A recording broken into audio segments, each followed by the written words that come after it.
Anak itu membutuhkan dari orang tuanya cuma dua. Satu namanya persepsi, dua namanya stimulasi.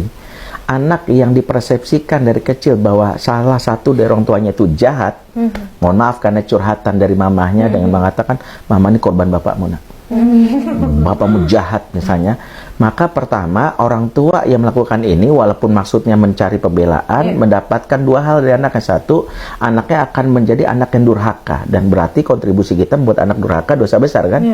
Yang kedua, tanpa sadar tidak ada satupun anak di muka bumi yang jiwanya sehat ketika membenci salah satu atau kedua orang tuanya, nggak ada. Nggak ada. Makanya saya, karena saya basicnya konselor anak, saya dapat itu, mohon maaf ya, sebagian pelaku-pelaku LGBT atau pelaku seksual menyimpang biasanya punya salah satu faktor adalah kebencian terhadap salah satu dari kedua orang tuanya. Benci sama papa, akhirnya nggak mau jadi laki-laki. Dia akhirnya menolak kelaki-lakiannya. Dia menolak, aku nggak mau kayak papa, aku benci laki-laki. Jadi yang pertama adalah pastikan persepsi dia tentang bapaknya nggak boleh yang buruk. Jadi pasti, tapi bapakmu begini loh, bapak sama ibu kamu mungkin bukan lagi suami istri, tapi insya Allah kami mencintai kamu. Itu pertama. Yang kedua adalah anak butuh stimulasi.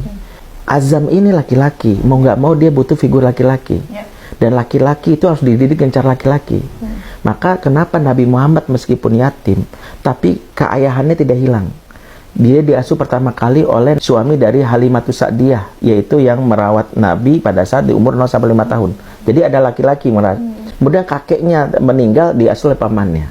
Kenapa? Karena mendidik laki-laki itu memang harus dengan cara laki-laki. Segagah-gagahnya misalnya Kak Natali itu mengajarkan ke laki-lakian, tidak bisa ototnya itu diperlihatkan karena anak harus belajar dari cara laki-laki. Cara marahnya laki dan perempuan berbeda.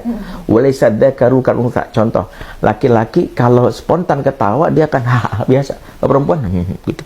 Ketika anak laki-laki kita gini, berarti dia copy paste ibunya. Ya, tanpa sadar dia ngeliat, oh gitu. Nah itu salah satunya. Lebih banyak begini atau cara duduknya seperti itu. Kenapa? Karena laki-laki dan perempuan berbeda.